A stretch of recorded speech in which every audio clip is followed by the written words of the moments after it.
Assalamualaikum.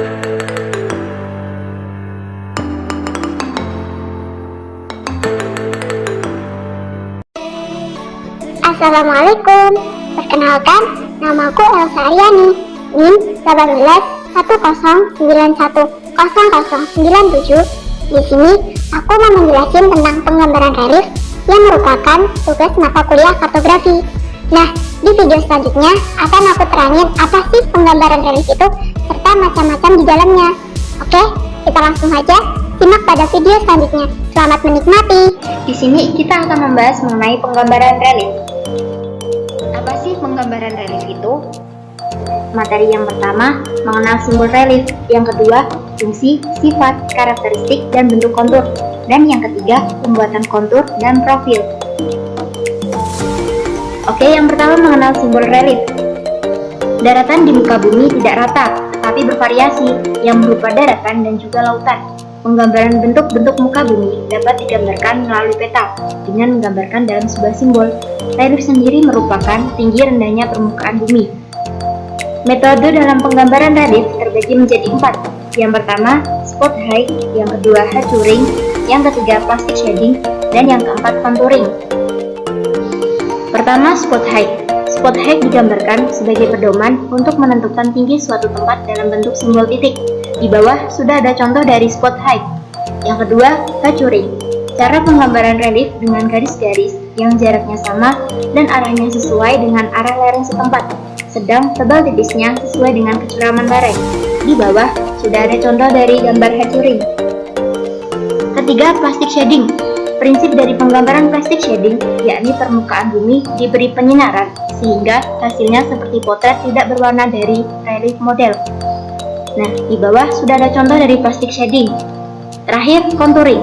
Peta kontur merupakan suatu peta yang menunjukkan garis-garis ketinggian kontur. Kontur sendiri adalah garis hayal yang menghubungkan titik-titik yang mempunyai ketinggian yang sama. Di bawah sudah ada contoh dari contouring. Nah, masuk pada poin kedua, yakni tentang fungsi, sifat, karakteristik, bentuk kontur. Fungsi. 1. Menunjukkan ketinggian atau tinggi suatu tempat. Yang kedua, menunjukkan bentuk relief, baik itu memanjang, membulat, atau cekungan. 3. Menunjukkan bentuk lereng, baik itu seragam, cembung, cekung, atau tegak. Yang keempat, menghitung kemiringan lereng. Sifat. Yang pertama, kontur yang rapat menunjukkan lereng yang curam, dan sebaliknya. 2. Kontur bersifat selalu horizontal. 3. Kontur selalu membelok-belok pada lembah dan akan mengikuti lereng dari hulu ke hilir. 4. Kontur selalu tegak lurus terhadap saluran air yang mengalir di permukaan. Tidak ada kontur yang mengikuti sungai. 5. Kontur selalu merupakan garis yang tertutup dan tidak saling berpotongan.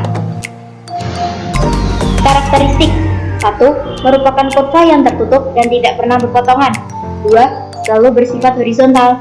3. Lebih rapat konturnya, berarti lerengnya lebih curam. 4. Selalu membelok pada lembah dan mengikuti lereng dari lembah ke arah udik atau hulu. 5. Selalu tegak lurus dengan jurusan air yang mengalir di permukaan. Terakhir, yakni bentuk kontur. Bentuk kontur sendiri terbagi menjadi 3. Yang pertama, bentuk lereng. Berdasarkan peta kontur dapat diketahui informasi tentang bentuk lereng. Bentuk lereng sendiri diklasifikasikan menjadi 3. Yang pertama, bentuk lereng seragam, bentuk lereng cekung, dan bentuk lereng cembung. Di bawah sudah ada gambar dari macam-macam bentuk lereng. Yang kedua, bentuk bukit. Penampang melintang suatu bukit tidaklah sama, ada yang memanjang, ada pula yang membulat. Gambar A menunjukkan bahwa bentuk bukit berbentuk memanjang, sedangkan gambar B menunjukkan bentuk bukit yang berbentuk membulat. Yang ketiga, bentuk cekungan atau depresi. Cekungan merupakan bentuk relief yang lebih rendah dari permukaan bumi dan sekitarnya. Cekungan dapat pula terjadi di puncak bukit atau gunung yang membentuk semacam kaldera luas, seperti yang terdapat di Gunung Bromo. Nah, poin yang ketiga mengenai pembuatan kontur dan metode dalam penggambaran relief terbagi menjadi 2. Yang pertama, cara grafis. Metode penggambaran kontur dengan menarik garis sembarang untuk memperkirakan posisi kontur sesuai dengan nilai C. Yang kedua, cara interpolasi linier, yakni cara penggambaran kontur dengan melakukan penghitungan secara matematis. Contoh pembuatan garis kontur dengan menggunakan interval kontur. Diketahui titik A dengan ketinggian 60 meter, titik B ketinggian 10 meter, dan ketinggian titik C 37 meter. Gambarlah kontur atau garis ketinggian berikut dengan menggunakan Q 10 meter. A. Sistem logical contouring dengan cara grafis. Cara kerjanya, yang pertama, pada titik A, B, tarik garis sembarang dari titik A dibagi 4 bagian, karena antara titik A, B dilalui 4 kontur, yakni 20, 30, 40, dan 50. 2. Pada AC, tarik garis sembarang dari titik A bagi menjadi 2 bagian, karena akan menentukan kontur 50 dan 40. Yang terakhir, buat kontur dengan cara menghubungkan titik 50 pada AB dengan titik 50 pada AC, dan seterusnya diperoleh kontur senilai Q sama dengan 10 meter. Nah, yang B menggunakan sistem logical contouring dengan cara interpolasi. Cara kerjanya, hitung jarak AB. Pada AB akan dilalui 4 kontur juga, yakni 20, 30, 40, dan 50. Secara matematis, bagilah jarak AB menjadi 5 bagian dengan jarak yang sama. Yang kedua, pada AC terdapat selisih ketinggian 23 meter, akan dilalui kontur 40 dan 50. Hitunglah jarak AC, bagilah secara matematis jarak C ke kontur 40 dan jarak A kontur 50. 3. Buat kontur dengan menghubungkan titik 50 pada AB dengan titik 50 pada AC, dan seterusnya dengan Q sama dengan 10. Contoh pembuatan profil dari peta kontur. Yang pertama, tentukan dan gambar sebuah garis pada peta. Yang kedua, tentukan kontur rendah dan tinggi yang terpotong oleh garis tersebut. Yang ketiga, lakukan pembuatan profil AB pada peta kontur dengan nilai tertinggi 200 meter dan nilai terendah 80 meter. Letakkan secari kertas dengan tepi yang lurus sepanjang garis AB dan tandai pada titik A dan titik B tersebut juga titik-titik di mana kontur-kontur memotong garis. Beri label angka tertinggi dan angka rendah pada kertas. Selanjutnya, dari masing-masing tanda, turunkan garis tegak lurus pada kertas.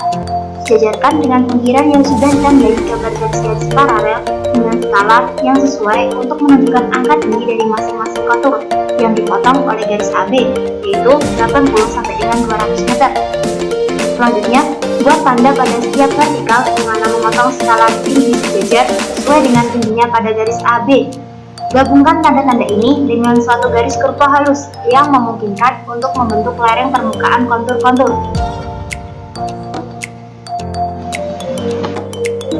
Di bawah sudah ada hasil pembuatan profil dari peta kontur.